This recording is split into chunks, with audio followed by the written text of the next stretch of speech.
Assalamualaikum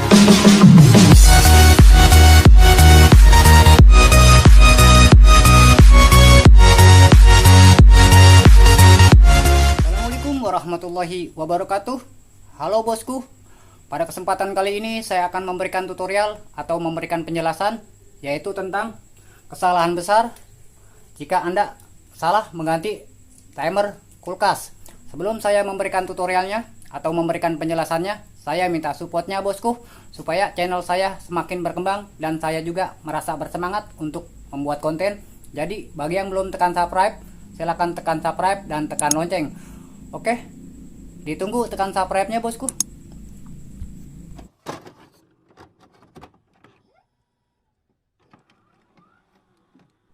Oke, dilanjut bosku. Sekarang saya akan memberikan tutorialnya. Tolong disimak baik-baik apa yang saya sampaikan. Mudah-mudahan bisa dipahami dan bisa bermanfaat untuk Anda semua. Nah, jadi kesalahan besar jika Anda salah mengganti timer kulkas, apa yang terjadi? Nah, sebelumnya saya akan menjelaskan terlebih dahulu kepada Anda. Nah, di sini saya memiliki 3 timer. Kalau model timer yang seperti ini ialah timer yang 13. Sedangkan timer yang seperti ini ada timer 13 dan timer 14. Harus Anda ketahui, untuk menyeting timer yang seperti ini, Anda putar arah ke kanan untuk mengecek timernya masih bagus atau tidak, sampai terdengar suara klik yang pertama yang suaranya lebih kecil. Nah, itu posisi defrost atau posisi pencairan bunga es. Anda putar perlahan-lahan. Nah, ini seperti ini bosku. Kalau timer yang seperti ini adalah timer 13. Kalau Anda putar lagi sedikit, ini akan berpindah ke posisi kompresor di pin nomor 4. Nah, seperti ini bosku. Sedangkan timer yang seperti ini ada timer 13 dan timer 14. Dan cara menyetingnya berbeda dengan timer yang modelnya seperti ini. Kalau timer yang seperti ini, Anda menyetingnya atau Anda memutarnya arah ke kiri atau searah berlawanan jarum jam. Nah, Anda putar perlahan-lahan.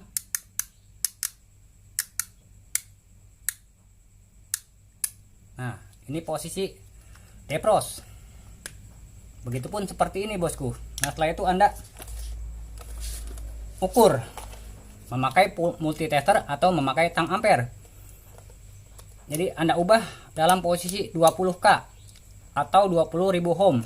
Jadi kalau Anda memutarnya di posisi 200 ohm, ini tidak menyambung bosku. Sebelumnya sudah saya tes. Harus Anda ketahui juga, timer yang 13 dan 14 itu berbeda kaki motornya bosku. Kalau kaki motor timer 13, yaitu kaki motornya berada di pin nomor 1 dan pin nomor 3. Sedangkan kaki motor timer yang 14 yaitu di pin nomor 1 dan pin nomor 4. Nah, oleh karena itu, jika Anda menangani kulkas 2 pintu yang tidak dingin bawahnya, Anda cek terlebih dahulu dalam posisi defrost. Mengapa harus diubah dalam posisi defrost? Kalau seandainya Anda memegang timer yang seperti ini, Anda belum bisa memastikan bahwa ini adalah timer yang 13. Jadi kalau Anda mengubah dalam posisi defrost, nah sebentar bosku, Anda ubah. Kalau Anda tidak mengubah dalam posisi defrost, kalau seandainya ini timer 13, tetap saja ini terhubung bosku. Sebentar bosku, saya akan supaya jelas posisinya.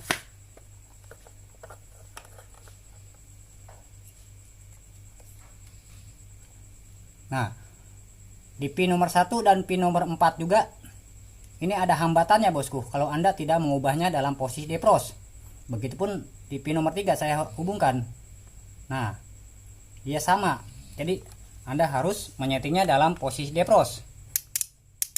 Nah, seperti ini alasannya bosku, mengapa harus di posisi defrost. Anda putar arah ke kiri sampai berbunyi klik yang pertama. Nah, setelah itu baru Anda hubungkan di pin nomor 1 atau pin nomor 3. Roncong.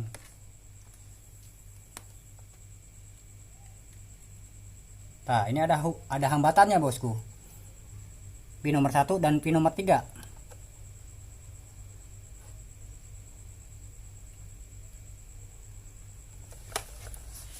Bentar bosku, kurang jelas.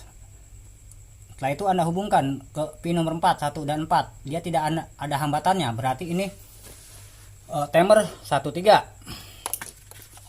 Nah, jadi seperti itu bosku. Nah, oleh karena itu pada saat timer yang 13 kalau terpasang di kulkasnya dalam posisi kompresor hidup atau bekerja, kalau Anda pegang timernya, dia bergetar bosku. Soalnya roda yang ada dalam timernya dia berjalan. Sedangkan timer yang 14 kebalikan dari timer 13 bosku. Apabila kompresornya bekerja, kalau Anda pegang timernya, dia tidak bergetar bosku. Dia bergetar apabila terjadi proses pencairan bunga es. Karena kaki motornya dia berada di pin nomor 1 dan pin nomor 4. Nah, jadi seperti itu bosku. Berbeda. Nah, oleh karena itu, pada saat Anda mengganti timer harus tepat. Kalau memang timer yang 13, Anda ganti timer 13. Begitupun sebaliknya, kalau timer yang 14 harus diganti timer yang 14. Karena cara kerja dia itu berbeda bosku. Kalau Anda mengganti timer yang salah, katakanlah timer yang 13 Anda ganti timer yang 14. Itu cara kerja dia sehingga kompresornya akan selalu hidup bosku. Begitupun sebaliknya. Kalau timer yang 14 Anda ganti timer yang 13. Jadi seharusnya timer yang 13 itu dia bergetar bosku atau berjalan. Kalau Anda ganti di timer 14, dia tidak berjalan. Rodanya otomatis pada saat kompresornya hidup, rodanya tidak berjalan karena seharusnya dia berjalan kalau memakai timer yang 13 yang terpasang di kulkas. Nah, jadi intinya seperti itu bosku.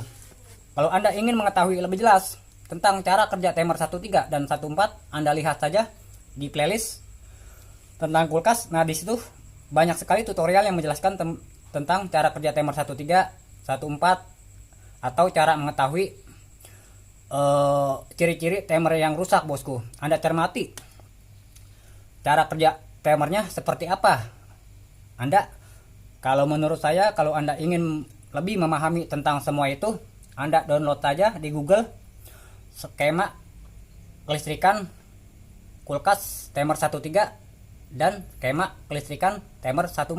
Anda cermati setelah Anda menonton video saya tentang kulkas bosku. Nah, jadi seperti itu bosku. Oke, sampai di sini tutorial yang dapat saya sampaikan. Mudah-mudahan bisa dipahami dan bisa bermanfaat untuk Anda semua. Kalau Anda ingin mengetahui lebih jelas tentang seputar kulkas, Anda lihat saja di playlist tentang kulkas. Nah, di situ ada tutorial bosku tentang seputar kulkas supaya Anda lebih memahaminya tentang semua itu. Saya juga sebenarnya masih tahap belajar bosku. Akan tetapi saya berusaha untuk lebih semangat lagi untuk menggali ilmu kulkas bosku. Jadi intinya saya membuat tutorial bukan berarti saya sok tahu, akan tetapi saya ingin berbagi ilmu kepada Anda. Nah, jadi seperti itu. Kalau memang ada kritikan silakan saja bosku. Insya Allah dengan senang hati pasti saya akan menerimanya. Oke, kalau ada yang perlu ditanyakan silakan saja bosku. Insya Allah dengan senang hati pasti saya akan menjawabnya. Kalau sekiranya konten saya merasa bermanfaat untuk Anda semua, saya minta supportnya bosku, supaya channel saya semakin berkembang lagi dan saya juga merasa bersemangat untuk membuat konten. Jadi bagi yang belum tekan subscribe, silakan tekan subscribe dan tekan lonceng. Kurang lebihnya saya minta dibukakan pintu maaf yang seluas-luasnya. Saya tutup. Wassalamualaikum warahmatullahi wabarakatuh.